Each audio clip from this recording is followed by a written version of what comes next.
पहले आप लोग ये वीडियो देखिए। बेटियां भिखारियों के घर पर पैदा नहीं होती, उस अमीर के घर पर पैदा होती है जो बेटी को दूसरे के घर दान देने के लिए तैयार रहता है। बेटियां भिखारियों की संपत्ति नहीं है, बेटियां अमीरों की संपत्ति है।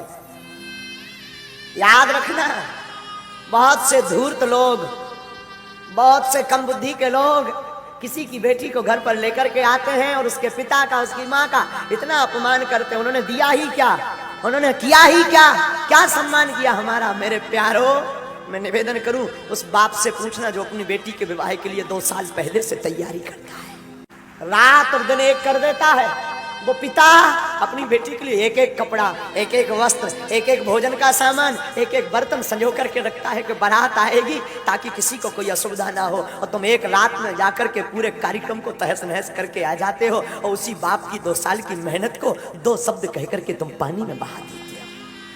क्या गुजरती होगी उस बाप पर, उस पिता पर। आजकल समझ ही नहीं होते हैं, बिजनेस होता है। बेटियों को बेचा जाता है, पुत्रों को बेचा जाता है। दहेज लेना पाप नहीं है, पर मुंह मांग करके दहेज लेना महापाप है।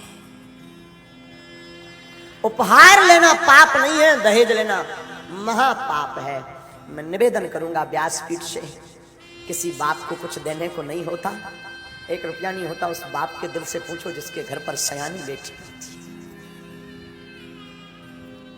उस बाप के हृदय से पूछना क्या गुजरती है। उस बेटी का दिल तो देखना। एक रात में वो अपना घर, जिस घर में 20 साल तक रही, कोने कोने में खेली चहचहाती रही, आंगन में रही, एक एक कोने में उसका सामान रखा रहा, और एक रात में सब कुछ छोड़ करके नए घर में आ जाती है। उस बाप पर क्या गुजरती होगी।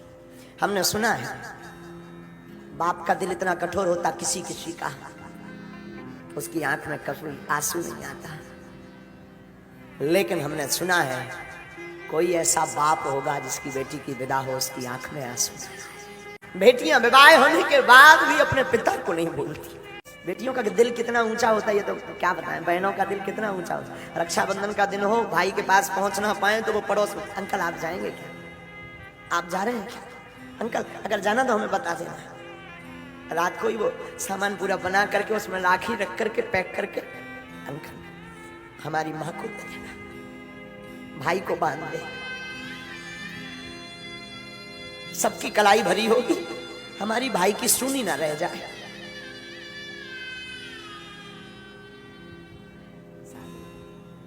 और कई बहनों का तो हमने देखा, बहुत हम बहुत नजदीक से महात्मा देखते हैं, कई बहनों का बहुत नजदीक से अनुभव करते हैं।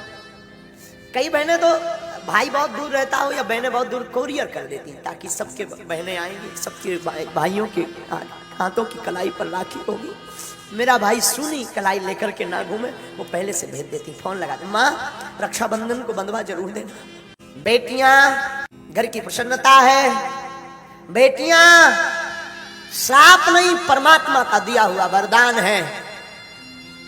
बेटियां अमीरों के घर होती हैं, जो धन से नहीं दिल से अमीर होते हैं, उनके यहाँ बेटियां होती हैं। बात बहुत विरोधाभास वाली होगी, शायद किसी के चित्त को यह बात ना खले, मुझे खबर नहीं, पर पागलो हमारी बुद्धि कहती है काश बेटियों को पिता का रखने का अधिकार होता होगा तो वृद्धाश्रम भारत में या देश में कहीं नहीं होते। अगर बेटियों को माता पिता का रखने का अधिकार दे दिया जाए तो वृद्धाश्रम बंद हो जाएंगे। लेकिन ये बात भी बोलूं तो ये गलत नहीं होगी, वही बेटियां जब वहां ससुराल पक्ष में पति के घर जाती हैं और सास ससुर को ही माता पिता मान ले, तब भी वृद्धाश्रम बंद हो जाएंगे। बात कड़वी जरूर है, पर है तो है। हर बेटी विवाह के बाद चाहती है जो मुझे सासू माँ मिले वो मेरी माँ जैसी मुझे छूट दे, मेरी माँ जैसी मुझे रखे, पर खुद बेटी नहीं बनना चाहती। और हर सासू माँ अपने पुत्र का विवाह करने के बाद चाहती है मेरी जो बहू आए तो मेरी बेटी की भांति रहे, पर खुद मां नहीं बनना चाहती। ये मोड़ खत्म हो जाए, ये रुकावट दूर हो जाए तो पागलो इस व्यासपीठ से भरे मंच से हनुमान जी के चरणों की शपथ खा करके कहते हैं घर घर नहीं, घर स्वर्ग होने लगेगी।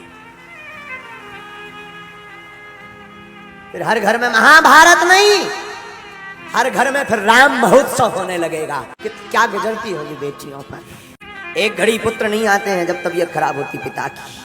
बेटियां दूर रहते भी फोन लगा लेती, पिताजी कैसे हैं। पिता के प्रति बड़ा गजब का प्रेम होता है बेटियों का।